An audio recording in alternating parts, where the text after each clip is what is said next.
Hello friends, Sarah Sunstone here, and welcome back to Thinking Out Loud. In today's episode, I will be sharing what I need to see from Floatopia, a cozy life simulation game that's releasing sometime this year. Be sure to hit the like button if you're also excited for this game, and make sure you're subscribed with your notifications on for more Floatopia content. Otherwise, without any further ado, let's get right into it. The first feature that is really important to me when it comes to Floatopia is character customization. If you would like a full breakdown on what's been shared so far about character customization, I will have another video linked in the description for your reference. But to sum it up, we will be able to customize basically every main aspect of our avatar, from facial features and hair to outfits and accessories. I feel like what's been shown so far is a really great starting point. But of course, I would like to see more of basically everything. More skin tones, more hairstyles and textures. So far, we've seen a lot of more whimsical and unique, fun options when it comes to the outfits, accessories, and even hairstyles. Some of them are very based in fantasy, which I love, because it is this fantasy world. But I would like to see options that cater to lots of different aesthetics and styles, especially to differentiate characters from each other when playing with friends online. For me personally, getting to unlock new hairstyles and outfits and fun accessories is something that'll keep me playing a game, keep me coming back. Especially when there's updates with new content. I want to unlock the new stuff. I want to make my character as cute as possible and express myself fully. So this is something that is very important to me with simulation games. I have also noticed that some of the pieces appear to be bound together. So for example, a hat might actually be connected with a certain hairstyle. And while these specific items might not be able to be separated from one another to mix and match, I do hope there are also lots of options to do just that with. I really love having the flexibility of mixing and matching, so being able to combine different pieces from different maybe outfits to create your own look. So again, I think we have a good starting point, and we haven't really seen too much of character customization yet, but I just would like to see more of everything. And I would also like to see some of those fashion-based items maybe rolled out over time too, with future updates, so that there's always something new and exciting to unlock and discover as the game evolves. Now, although character customization is very important to me in these sorts of games, as I've communicated, I think island design will be emphasized even more so in Floatopia based on what we've seen in the trailer. And so the next thing I need this game to have is precision and flexibility when it comes to design. Even though everything so far looks super cute, I also need the design mechanics to feel good, because to me, this can make or break how much I want to actually decorate and design. Now, what we've seen so far does look very promising. The interior that we've been shown features rugs that are layered with furniture pieces. There's also some items that suggest stuff on stuff will be a possibility, so being able to place small clutter items on top of a table, for example. We've also seen wall decorations in the interior, so it seems like there will be lots of options for interior design and hopefully precision when it comes to placement. Moving to exterior design, we have been shown a lot of clutter items, which I think is really important for decorating to make a space look almost more lived in or more dynamic. There's also some cute home exterior designs. I hope there's a good variety of these too. And specifically with what's been showcased for the exteriors, it looks like there will be lots of flexibility and lots of layering, which is really promising. So for instance, in this frame, we've been shown stone pathing that's been placed down on the grass. On top of the pathing, there are like picnic blankets. On top of the picnic blankets, there are benches. And on top of those benches or like tables, there are cute clutter items as well. So it looks like there's a lot of potential here for layering items, which is really important to me when I design. Now, I don't know if we've seen anything placed on an angle yet, so it's hard to say if that will be a feature, but I do hope we can do angles because I think angles are so important too for design. It's not make or break. Like, you can totally get through a game like Animal Crossing and never place an item on an angle, but I think it does add just that little extra touch of flexibility and uniqueness to your design when you can use those angular placements. Now, outside of designing specifically, the terraforming looks incredibly precise. things. We can make cliffs, rivers, ponds, we can add bridges, place down fencing, pathways. It seems like we can even add different types of vegetation. There's a variety of trees and shrubs. So this looks really great. And based on the trailer, it seems that we'll be using a variety of tools to terraform and customize. So it might take an Animal Crossing New Horizons approach of customizing where you're actually using your little avatar to decorate and terraform versus something that I would call like a god mode where you can just look from above and move everything around independently from your character, like you might in The Sims, for example. So I'm not sure exactly which direction they'll go with how we design. I think I'd be fine with either or. It's more just I want the flexibility of stuff on stuff, angles, lots of cute items to choose from, and again, lots of different furniture themes and aesthetics. I think this specific area of the game could be really, really important for whether or not it's a hit or a miss, because a lot of times with simulation or sandbox type games, the design mechanics are what can keep the game afloat for so much longer than if they didn't have that aspect of the game. Like design communities can definitely add so much longevity to a game. So if they hit these mechanics, I think the sky could be the limit with what we see for different island designs and themes and all of that, but only time will tell, so we'll have to wait and see. Although it does seem that designing will be a big focal point in this game, I do really hope that there will be much more to do than just that, which leads us to the next thing that I need to see, which is a satisfying and enjoyable gameplay loop. I love designing, but I want there to be lots of activities to enjoy outside of that so that it doesn't become a situation where design is the only thing keeping the game alive. I want to know more about foraging. Is this for crafting, for gifting, for cooking? We know there will be fishing, and what do we do with the fish? Do we donate them to some sort of museum? Do we cook with them? Do we raft with them?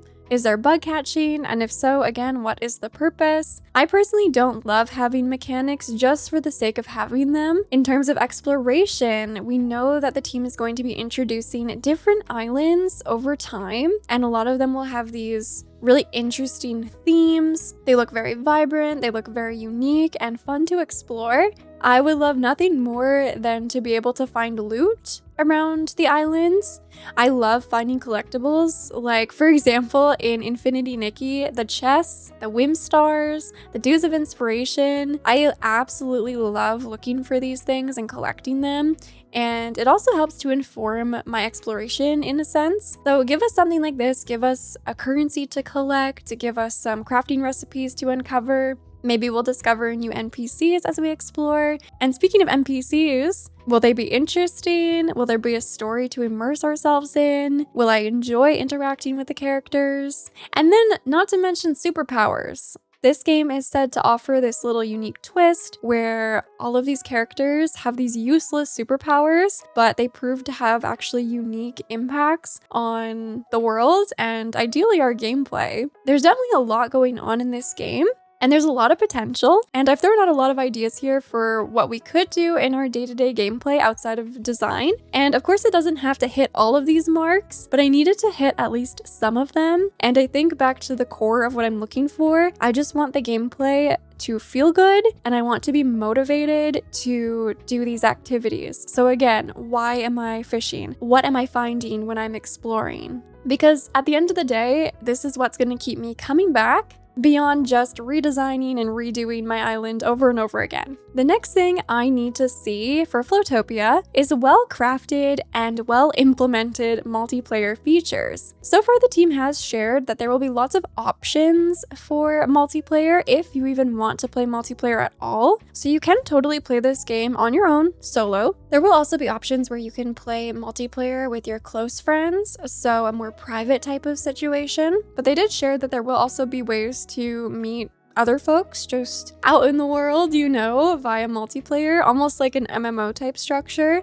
but I say that loosely. For me personally, if we're gonna be able to play together, I want there to be lots of options for how that can look and how we can set that up, not just for me, but for different folks with different preferences, comfort levels, play styles, so different privacy settings, tools to interact with each other, like emotes, for example, to make it more fun, different permissions, like can others access my storage? Can they destroy what I've built? On the other hand, I also want those who play with me to be able to help me decorate, so it feels like we're actually doing things together and we're not just like standing around. And it does look like we will be able to do that, again, based on the trailer. The trailer shows like 5 characters all decorating and designing together, and I think that's so awesome and fun. So it looks like we will be able to do that, but I'm just at the point where if a game's gonna offer multiplayer, I want it to have purpose. I want it to be rich. Like, I don't want it to just be, oh, hey, like follow me around and, emote, but you can't really do anything else. Like, I want there to be lots of function with the gameplay and lots of privacy options so people feel comfortable to play online with others. And if it's not going to hit those marks, then personally, I'd rather it just be a single player experience, because there's nothing more frustrating than having a multiplayer game that makes it very difficult to play multiplayer together. It seems like this is going to be a very high quality title with a good budget behind it, so I'm sure they will be playtesting all of these features very thoroughly, and I do very much appreciate that based on what they've shared so far, they are prioritizing having those different options, so you don't feel forced to play with a bunch of people you don't know, but you also don't have to play by yourself if you don't want to, so love that idea. I want to see how it actually manifests. And so one thing that is super worth noting is that Floatopia will be a free-to-play game. So the final thing that I need to see is a friendly monetization system. While it hasn't been officially confirmed by the team that it will have a gacha system, on the official website there is a pre-registration milestone reward of lucky tickets, which can be used for standard and pickup draws. So this does suggest a gacha banner type system. Now, I don't think this is a cause for concern or alarm bells just yet, because I now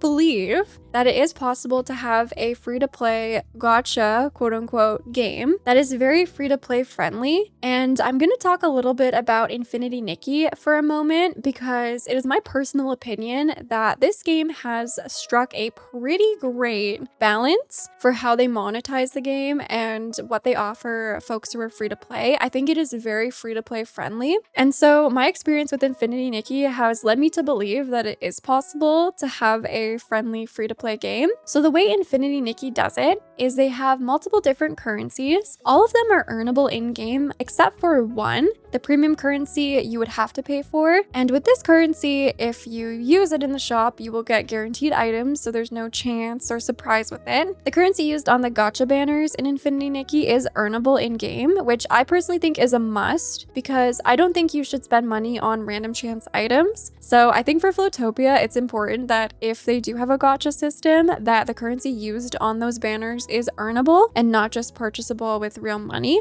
That's the first thing that would make it more free-to-play friendly. Of course, it depends how generous the team is with the currency. Infinity Nikki in Fold Games is very generous with giving out tons of diamonds and crystals, sometimes just for no reason, just through the in-game mail. They also offer lots of login rewards where you log in every day, you get a ton of crystals, a ton of diamonds. There's tons of ways to earn them through quests and limited time events and all sorts of stuff. So if you're playing the game actively, you can basically get all the currency that you would need just through regular gameplay to get everything you would want. You probably wouldn't be able to complete, every single banner and every single item. And of course, you'd have to skip out on some of those premium outfits that you cannot earn in-game. But Infinity Nikki also offers so many items that are just completely earnable in-game, just from completing the story and completing quests and unlocking these different outfit crafting blueprints and stuff. If you are missing out on one skirt that's premium, it doesn't really matter because you have 1,000 other skirts for free. So back to Floatopia, it will be interesting to see which aspects of the game they monetize. Infinity Nikki, it's mostly outfits, but this game could put certain decor items on the gacha banner. If they have one, they could put it as a premium item, and that could be a little bit tougher because when you're wanting to actually decorate, if any of the items are put behind a paywall, I can understand where that could be a little bit more difficult to be okay with not having a cute plushie item or a cute tea cart compared to another skirt that I don't really need. So that'll be interesting to see. I'm just hoping that there will be a way to earn most of what they're going to be offering through gameplay. So then you can choose to put your time into earning those items. But as amazing as this game could end up being, I do think the monetization system could be something that makes or breaks our experience of it, at least for me, because while I'm totally cool with allocating a certain amount of money towards supporting a game, maybe similar to what I would spend on a regular premium game that is full priced. If it feels like everything is paywalled, then it's just going to take away from the fun of the experience. And it could end up being one of those games where it's like, it would be perfect if it didn't have this monetization system. You know what I mean? It could be that catch. But I'm hopeful that it won't go in that direction.